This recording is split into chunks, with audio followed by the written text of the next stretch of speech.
Hey everyone, Rascal here. And Mama, welcome to another Egg Timer review. Yes, and today we're covering the 4th season of Miraculous Ladybug. Yes, finally. And this season goes in a very strange and dark direction. Yes. No. As As Hawkmoth inches closer to getting all the miraculous as the trust of Mariennette's friends starts to be questioned. Plus the inclusion of new heroes from New York and Shanghai. Yes, there's a lot to unpack here. Before we start, be sure to like, subscribe, and click notification updates on future podcasts and roll to pause video. Absolutely. And we wanted to spend a shorter time on this because, unfortunately, after Disney got the rights to Miraculous, everything changed. Seasons 1 through 3 were fantastic. It got better each season. You look forward to seeing what was coming next. They had some episodes that were real standouts. And then you get to season 4. Yes, and unfortunately everything for us went down the drain, and a lot of other Miraculous fans felt the same way, and we're just kind of furious. We're like, how'd you go from this to this? It feels now like an entirely different show. It doesn't even feel like it's something anime inspired anymore. One of the biggest disappointments is the retconning of Chloe. She was growing. She was becoming better. She wanted to be a hero. She really wanted Ladybug. Might as well, to like her, and it was fantastic.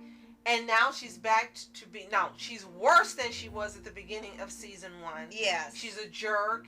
She's rotten. She's two-faced. She's hanging out with Laya. I know that's not her name, but I'm gonna call her Laya. Well, that's the joke, yeah. And it's like, why did you do this to her? Why would you sit and make her a trope instead of letting her have this character grow?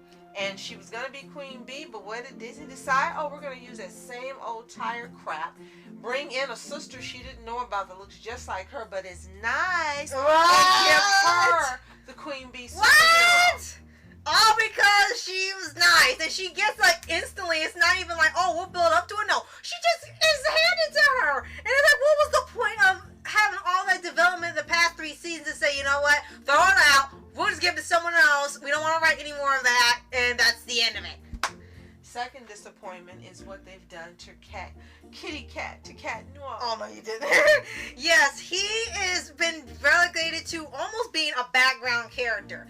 Not because he's no longer a main character. He's supposed to be a main character. He's still in the episodes, but his treatment is so badly here. He's always getting knocked around by a villain. He's treated as a joke. They get so many other people and they don't need Cat Noir anymore. Ladybug's kind of mean to him now. There are sometimes he doesn't even come in until near the end of the episode, like when they have the monster battle and he comes in like to help her fight it, and it's like near the end, like the last 5 minutes of the episode, and he's off somewhere else and you don't know where he is. So it's like they were saying that he was no longer important to the team because you have 40 other heroes there. And it went from being a partnership to she's in charge and you just get to come along for a ride. Yeah. It's a woman's world. And it's like that wasn't in here. It wasn't in here.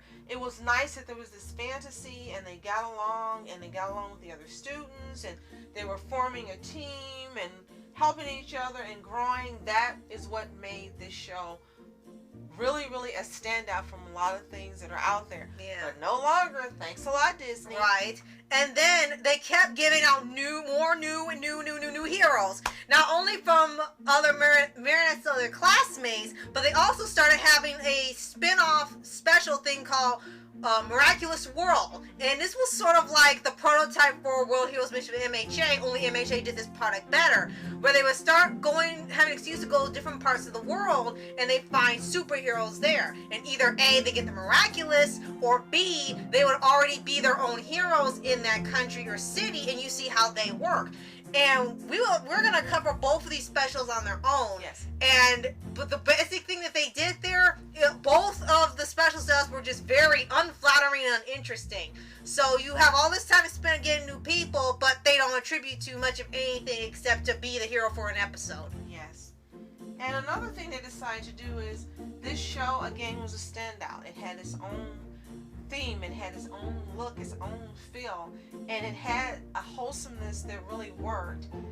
They decided to start stealing from anime shows. And incorporating a lot of the things from different animes that were obvious ripoffs. It's like, why are you doing this? Well, one that was really obvious to me that I am going nuts about on Twitter was that there was two guys that make comics. Well, now they make manga because they switch it up because of the current trend. They had a plan for Marientte to get Adrian. I'll follow for her, and they did a sort of role reversal or gender bent fairy tale where Marientte was the knight or the prince, and then Adrian was the princess. No, not the prince, the princess. And it was weird, and then the whole thing, all we could think was it was just Nozaki-kun, that they took the play thing and they made it into a real thing, and it ended up being very irritating. Her wearing a tuxedo and a mustache, and it just didn't work. Right. And we've seen more, but we won't bog you down with that. It's just take our word for it. There's a lot of ripoffs from anime, and it's like they stopped wanting to write something that was different and stood out from everything else. Again, right, part of what made this show great. Another thing I want to talk about that was brought up briefly online is how some of the voice actors were released and let go due to not wanting to pay them. I can say I'm really happy that the main stars, Bryce Papenbrook and Christina V, are still there. Right. But, you know, who wants to hear about you releasing voice actors whom we really love that were these characters? Right. You know, we know them as these characters. They did a fantastic job. Why would you start letting them go because you want cheaper labor? Right. Just really bad all around. But one great addition, unfortunately, the release for the person who did the role originally, but a great addition is Zeno Robinson. But yeah, pretty much that was the trade-off. Right. And my last thing to cover quickly is that the villains are no longer interesting. They're either rehashes of the same people with different titles, Chloe getting akumatized on purpose over and over, and the only interesting villain they had was the final one of the season. Which, well, I was going to say, I'm so glad you brought that up. The best episodes of this season are the last two, plus the one that takes place, I think, 2 episodes or 3 episodes prior. Those are the best episodes of the entire season. Yes, pretty much. And now, pretty much, we're just waiting for the Miraculous movie at this point, because definitely. we know that the show is going to be ending soon. They claim it's supposed to be longer, but knowing Disney's contract, they're probably going to finish it off sooner than planned. And you can tell from the events of this season that they're winding down. It's obvious. Right. So now we're just going to wait for the Miraculous movie, and we'll also be covering the Miraculous World specials, New York, Shanghai, and whatever ones are coming next. We read there it is London, and we read that it's Africa. And Brazil. Yeah. So we'll see how they do with those. Hopefully they will be better, and we'll have something exciting to tell you and fun and some good news. But if you haven't seen season 4, unfortunately, it's not as good as 1, 2, and 3. But if you still want to support the franchise, watch season 4. Right. If you haven't seen it. But if you have seen it, tell us, do you agree with us? Do you really still like it? Do you notice the changes that we do? Do you still like most of the characters who some of them have become unlikable now? Let us know what you think in the comments below. And be sure to, if you haven't already, subscribe for updates and weekly videos on your favorite anime series, animated shows, and all things animation. Absolutely. So thank you so much for watching Miraculous Entertainment. And I'm Mom Entertainment. Have a toontastic day. Peace.